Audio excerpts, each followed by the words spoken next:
আমার স্বামীর পরকীয়া যেদিন প্রথম ধরা পড়ে আমার কাছে, সেদিন আমি কান্না করিনি, বরং কোমল কণ্ঠে জিজ্ঞেস করেছিলাম, আচ্ছা বলো তো, আমার ঠিক কী পরিবর্তন করতে হবে?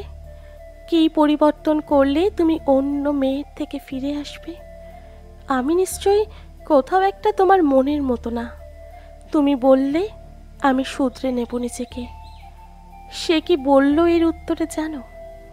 সে বলল, তুমি একটা ভার্সিটির প্রফেসর, অথচ ভীষণ সাদামাটা থাকো, আমার সেটা পছন্দ না। আমি শুনলাম স্বামীর সমস্যা। তৎপর দীর্ঘ 2 মাস লাগিয়ে নিজেকে আধুনিক করলাম। সাদামাটা খোলস ছেড়ে বেরিয়ে এলাম। চা খেতে খেতে নিজের প্রিয় প্রেমিকার কথা মনোযোগ দিয়ে শুনল শাহাদাত। তৎপর উৎসাহিত শ্রোতার ন্যায় বলল, তারপর? রুবিও নিজের চায়ের কাপে চুমুক দিতে দিতে বলল, নিজেকে যখন পরিপাটি করে স্বামীর পছন্দ মতো গড়ে তুললাম, দেখলাম স্বামী তাতেও সন্তুষ্ট না। দ্বিতীয়বার আবার অন্য এক নারীর সাথে হাতে নাতে ধরলাম। সেদিনও আমি নরম কণ্ঠে শুধালাম, তুমি তো আধুনিক হতে বলেছ। আমি আধুনিক হলাম, তারপরও আমার ভেতর কি সমস্যা রয়েছে বলো? আমি পরিবর্তনের চেষ্টা করব। সে আমাকে বলল, তোমার এমন সরল সোজা ধরন পাল্টাও। আমার প্রতি অতি প্রীতি ছাড়ো, আমার বিরক্ত লাগে। আমি মানলাম স্বামীর কথা, বদলে ফেললাম অতি স্বামী প্রীতি। এবার শাহাদাতের চোখে মুখে উৎকণ্ঠা দেখা দিল। প্রায় উৎকণ্ঠিত হয়ে বলল, তারপর? রবি ফিচলে হাসল। সেই ক্ষীণ হাসি বজায় রেখে ধীর স্বরে বলল, অবশেষে তৃতীয়বার আমার স্বামী পরকীয়ায় ধরা পড়ল। কিন্তু এবারও আমি রাগ দেখালাম না, তবে আগের চেয়ে একটু ভারী স্বরেই তাকে বললাম, আমি তো নিজেকে বদলে ফেললাম বহু কষ্টে, তবুও তুমি ঠিক হলে না। সে রেগে কি বলল জানো? সে রেগে বলল, আমার তুমিটাকেই পছন্দ না। তুমি আমার আশেপাশে থাকলে আমার অতিরিক্ত ভালোবাসা দেখে আমার দম বন্ধ লাগে। একজন স্বামী এতবার তার স্ত্রীর কাছে পরকীয়ায় ধরা পড়ার পরও কোনো স্ত্রী এত শান্ত থাকে? তুমি আদেও ভালোবাসো তো? তবে আমাকে অন্যের সাথে দেখলে তোমার রাগ লাগে না কেন? একবারও রাগ দেখিয়েছ? রাগ হয় না তোমার?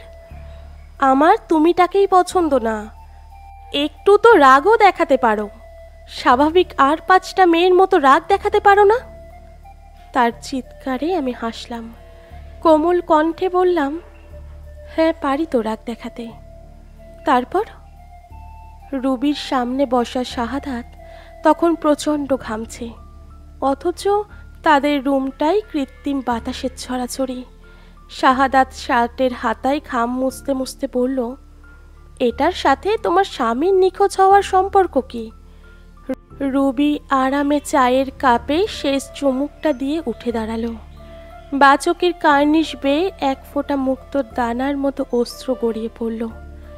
সে কেমন অসহায় কণ্ঠে বলল, জানো শাহাদাত, তাকে আমি ভালোবাসতাম।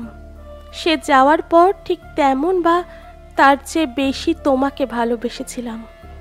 আমি ভালোবাসা অন্য কারোর সাথে ভাগাভাগি করতে পারি না। জানো, সেদিনও না আমার স্বামী আমার সাথে শেষ চা খেয়েছিল। তারপর আর তাকে কেউ খুঁজে পেল না। কথাটা শেষ করে রুবি বেরিয়ে গেল আলিশান ফ্ল্যাটটা থেকে। শাহাদাত তার অস্বস্তি ভরা শরীরটা নিয়ে ঠাই বসে রইল। তার মাঝেও টেবিলের ওপর থেকে মোবাইলটা কিঞ্চিত কেঁপে উঠল। ফোন স্ক্রিনে ভেসে উঠল শাহাদাতের নতুন প্রেমিকার খুদে বার্তা, শাহ তুমি কোথায়? আমি তোমার পছন্দের স্লিপলেস পরেই অপেক্ষা করছি একটা মধুচন্দ্রিমার জন্য। তোমার সেই 8 পৌড়ে প্রেমিকা কি এখনো আছে? শাহাদাতের খুব বলতে ইচ্ছে হলো। 8 পৌড়ে না, সে নারী, ভয়াবহ কোনো লেলিহান শিখা। কিন্তু তার আগেই শাহাদাতের চোখ বুজে এলো।